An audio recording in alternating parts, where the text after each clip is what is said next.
Balik lagi bersama saya Sultan Rifandi dalam program Interfaith di Mata Milenial Indonesia TV, Matanya Indonesia. Tadi kita sudah banyak sekali berbincang, luar biasa sekali ya.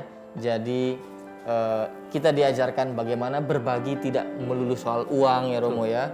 Dan antusiasme kebaikan itu tidak akan pernah berhenti sampai kapanpun dalam kondisi apapun. Nah tentu saja masih banyak pertanyaan nih Romo nih yang akan saya berikan nih kepada Romo nih. Nah tadi kan kita sudah banyak membahas terkait implementasi kebaikan yang bisa dikreasikan dalam berbagai hal gitu ya Romo ya. Nah tapi kadangkala Romo ya, berbuat baik itu kan untuk menjaga konsistensi itu agak penuh tantangan ya Romo ya. Betul masukan. Nah bagaimana cara membangun semangat tak gentar di tengah masyarakat yang memiliki pandangan dan nilai-nilai tertentu. Entah misalkan, pikirin diri sendiri dulu aja deh, orang masih susah gitu kan. Atau macam-macam lah. Itu gimana tuh kira-kira Romo? Ya juga saya temukan itu ya. Tapi kalau saya sih sederhana aja. Kalau nggak mau ya sudah. Tidak perlu dipaksa. Nggak perlu dipaksakan, karena dalam hidup kemanusiaan, dalam bela rasa itu tidak perlu dipaksakan. Dan tidak perlu mengganggu yang tidak perlu mengganggu yang lain juga, gitu loh. Gak usah ngerewelin gitu loh ya. Karena pernah satu ketika saya membantu pengungsi refugi di Kalideres dari Afgan, ya, Sudan, Somali itu. Karena LDD juga membantu itu yang menemani. Terus suatu ketika ada umat Katolik mengatakan, Romo sekarang kerja di mana? Saya kerja di sosial. Di mana? Di LDD. Apa tuh Romo? Ya tadi saya jelaskan ini, salah satunya ya tadi pengungsi. Loh, emang Romo kenal dengan pengungsi itu? Oh, kaget kan gua. Langsung, emang gua harus kenal? Ya kan? Nggak harus kenal kan? Berbuat baik nggak harus kenal. Iya. Terus kemudian emang mereka dibantu terus bagaimana kan bikin ini ya, bikin susah kan dan macam-macam. Namanya membantu, bantu saja. Dan saya mengatakan ada doa Bapa kami kan ya. Di bagian akhir dari doa Bapa kami adalah, atau salah satu bagiannya adalah, berilah kami rezeki hari ini. Dan saya mengatakan kamu berdoa itu dan dia juga berdoa yang sama dengan bentuk yang lain. Berilah kami rezeki hari ini. Jadi doamu itu bertemu dengan doanya. Kenapa enggak kita membantu? Dan tidak perlu untuk kenal dulu ya? Tidak perlu dengan kenal. Lebih bagus lagi mungkin saling mengenal. Jadi memang ini ada juga dalam situasi saat ini, ya tentunya di kalangan Katolik masih ya ada juga yang kan umat Katolik itu dibantu di sana-sana. Saya mengatakan bahwa apakah kamu pernah membantu orang yang ada di sekitar kamu? Yang Katolik sekalipun, ayo tunjukin. Apa yang sudah diperbuat? Apa yang sudah diperbuat? Karena dalam salah satu, Yesus pernah mengatakan dalam satu perikop, apa yang kamu tidak bantu untuk orang ini, yang telanjang, yang gak bisa makan, yang ini, kamu juga tidak menolong aku. Jadi omong kosong itu ya. Dalam situasi apalagi seperti ini kita berbicara parsial, ya kan? Betul. Gak bisa. Ya. Ini mereka butuh makan, dan saya pernah ketika di Medan bersama dengan Jesuit Refugee Service atau ya Jesuit yang concern terhadap pengungsi. Ada pengungsi yang melahirkan anaknya di emperan. Di emperan. Yes. Tanpa bidan, tanpa. Kemudian saya mengangkat dan kemudian kita akut, akhirnya kita sudah pecah itu ketuban. Jadi saya nggak tahu, saya harus tanyakah kamu Afgan yang berbeda dengan aku? Ini jadi dia hanya nempelin dia punya spray ke dinding itunya rudenim di sana, terus kemudian pasak yang lain itu dengan dia punya tas. Dia punya tas itu. Ada 2 anak yang lain, terus dia 9 bulan pada saat itu. Dan saya ayo tarik. Ayo kita tarik. Kita angkat. Saya angkat dan kebetulan persalinannya sehat dan biasa. Oke. Dan sekarang kita harus memikir sekarang 2-3 hari kan biasanya udah oke lah ya. Oke. Kemudian saya harus mikir gimana caranya nih Moso harus kembali ke tempat tadi. Ke tempat tadi. Ini harus kita pikir gitu loh. Bagaimana? Gak mungkin kita ke tempat tadi dengan bayi merah itu. Iya betul. Lagi-lagi gue harus bertanya. Gue harus bertanya siapa lu gitu. Nggak usah pakai tanya-tanya. Betul. Iya nggak? Iya. Kebanyakan tanya malah kagak kerja. Gitu. Akhirnya Malah kita carikan memang ada di sana ada susteran kebetulan yang bisa menampung dan orang itu memang saya kasih tahu bahwa ini susteran gitu loh. Bagaimana ini nggak karena dana terbatas adanya itu dan dia bisa menerima terus kemudian bisa di sana. Sementara waktu tentunya sampai anak ini bisa kembali journey atau survive lagi untuk di jalan. Jadi memang ada tantangan-tantangan itu. Ada tantangan itu, tantangan bahkan internal ya, itu umat Katolik sendiri, eksternal ya. Nah, dalam konteks eksternal nih Romo, saat LDDKJ misalkan sedang turun juga, lalu menemukan pihak-pihak yang memiliki pandangan dan nilai berbeda itu, pernah juga Romo? Pernah, dan saya sih hanya mengatakan bahwa ya apa ya istilahnya, ya kalau nasi bungkus ini menjadi berkah, silahkan. Kalau nggak menjadi berkah atau apa gitu, ya nggak usah, nggak apa-apa. Itu aja ya tadi.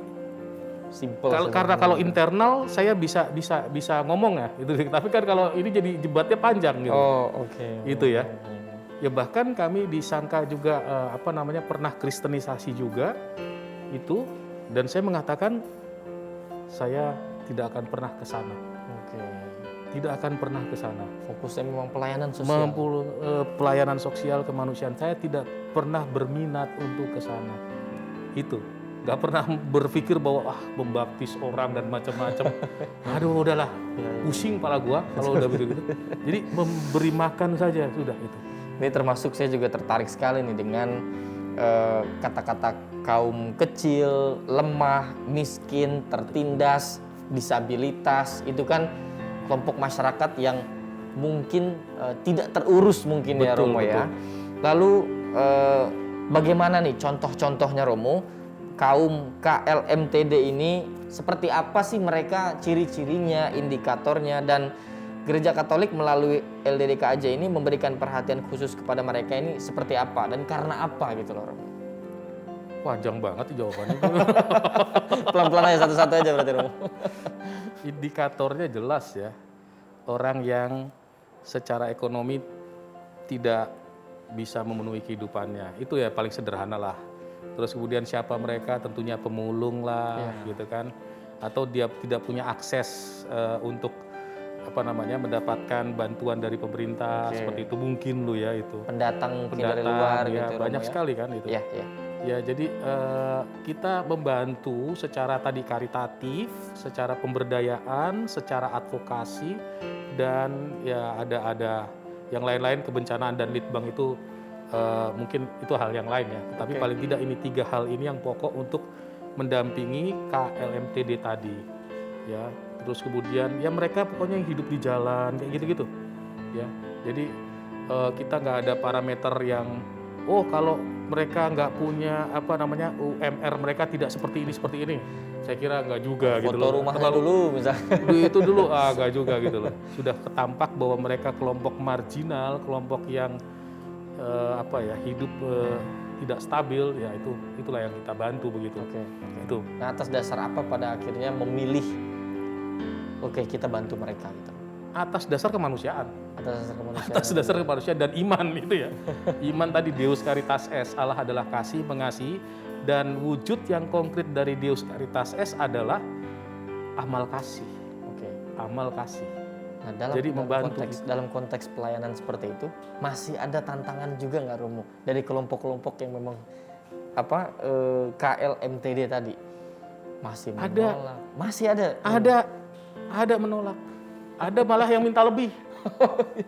Ya kalau minta lebih, kalau kita ada kita bisa menolak ya. Tapi yang menolak juga ada. Yang menolak juga ada. Tadi bertanya ini dari kelompok mana gitu loh.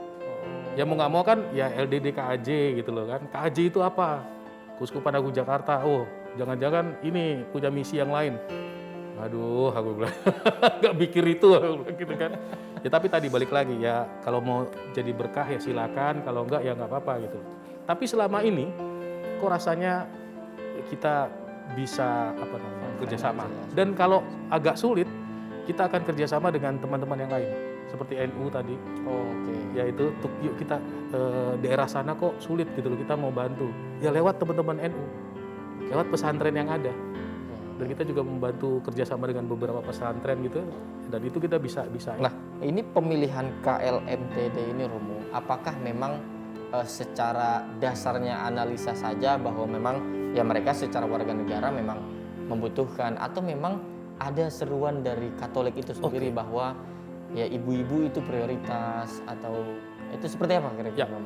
Jadi dari gereja Katolik sendiri, dari hierarki paus dan kitab suci juga sebetulnya tadi orang-orang yang rentan itu perlu dibantu. Oke. Orang-orang yang paling rentan perlu dibantu. Sehingga siapapun dia akhirnya bisa pemulung, bisa pengungsi, bisa PRT, pembangun rumah tangga, dan kita bisa petani yang di daerah garapan tanah sewa-sewa itu kita coba itu waria gitu ya. Jadi itu sih sebetulnya inspirasi dari gereja sendiri mengatakan tadi bela rasa. Bela rasa ya. Jadi kalau dalam Deus Caritas S ini balik lagi, Iya.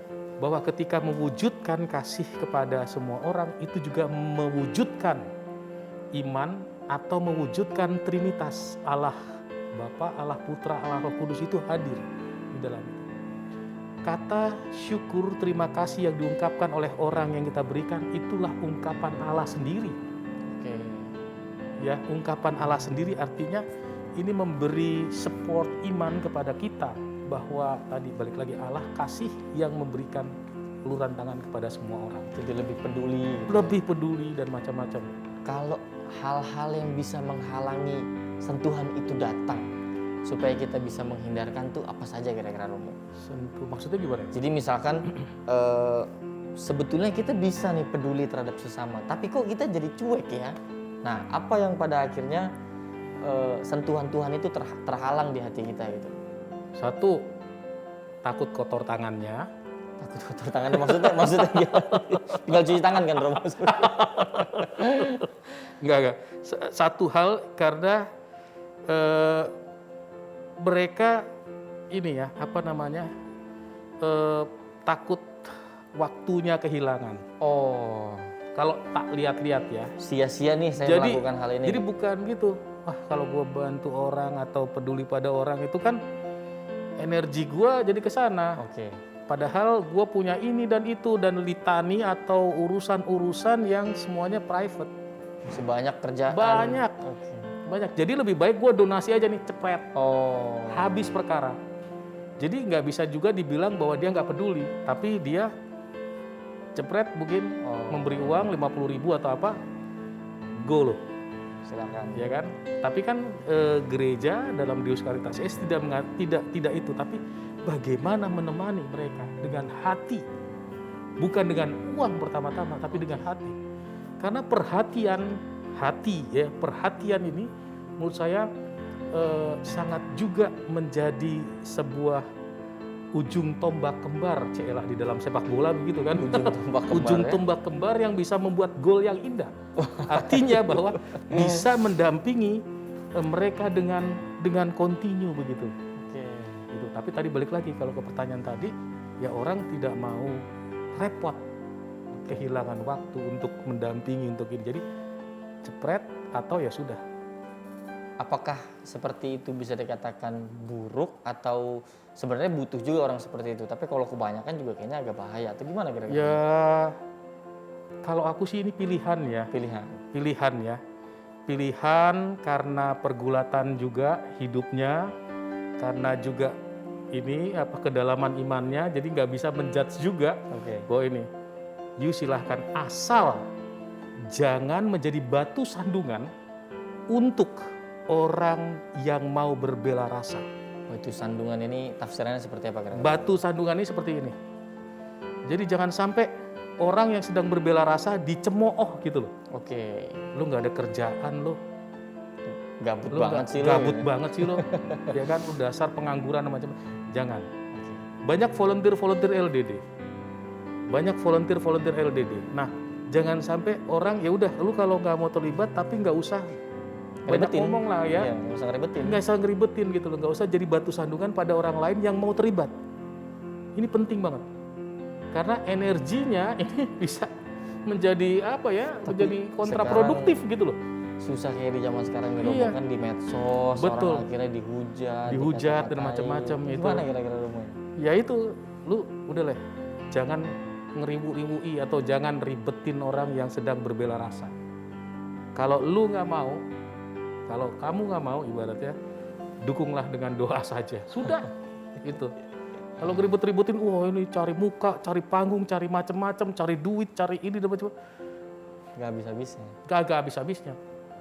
Jadi kadang-kadang orang yang mau aktif atau yang itu dengar suara gitu, ada juga kan yang akhirnya mendelep gitu. Nah, cara bentenginnya gimana tuh supaya kita gak terpengaruh sama omongan-omongan begitu Romo? Ya tadi, kalau aku ini masalah pilihan iman, Pilihan di mana? ya balik lagi, pilihan iman. Kalau kamu sungguh mau aktif, aktiflah. Gitu. Nah, kalau kayak begini susah di medsos atau di mana pun dia upload tadi kata ya, gua sama apa ya, sama kelompok refugi. Itu kan bukan warga negara Indonesia. Iya. Itu kan beragama lain, itu kan ini dan itu. Pencitraan aja nih. Pencitraan aja nih Romo Kris gitu loh. Ngapain gua pencitraan? Ibarat ya kan? Mungkin mau nyalek kali Romo. Bocah. Nyalon. Nyalon ke salon maksudnya. Jadi itu menurut aku rasanya ini. Ya, coba situ aja sih. Aku sih coba saya mengajak bahwa kalau teman-teman mau berbela rasa, berbela rasalah atas pilihan. Ya, Atas pilihan, kesadaran. kesadaran. Dan yang kedua, kalau tidak mau berbela rasa, jangan ngeribetin yang sedang berbela rasa. Sesederhana itu. Iya, atau donasikanlah, hanya donasi saja. Donasikanlah apa yang kau punya. Itu saja. Jadi, Oke, jadi itu bagi Mas Sultan. kawan-kawan kalau sudah mau berbuat baik gitu Iya. ya, ada yang cemooh, bodoh amat. Bodoh amat, ya gitu kan. Gak usah dipikirin gitu Romo ya. Tapi susah lo bodoh amat. Susah ya. Gua aja masih lihat kurang ajar nih, berarti itu kan. Kurang ajar nih. Masih emosi juga ya. Gua nggak minta apa-apa, sekalinya gini kayak begini nih kan. Ya semoga dengan cemoohan-cemoohan itu makin bertambah pahala. Iya, Mungkin amin. gitu ya Betul, Romo ya. betul. Luar biasa sekali kita diajarkan untuk menjadi pribadi yang tangguh di dalam berbuat baik gitu ya kira-kira Romo Ya, ya. amin. Nah masih banyak lagi nih pertanyaannya Romo yang akan saya tanyakan, tapi tentu saja kita harus break terlebih dahulu untuk nyemil, yang mau pipis dulu mungkin gitu ya. Silakan diminum tehnya juga Romo, tapi untuk kawan-kawan semua jangan kemana-mana, tetap di Interfaith di Mata Milenial Indonesia TV, matanya Indonesia.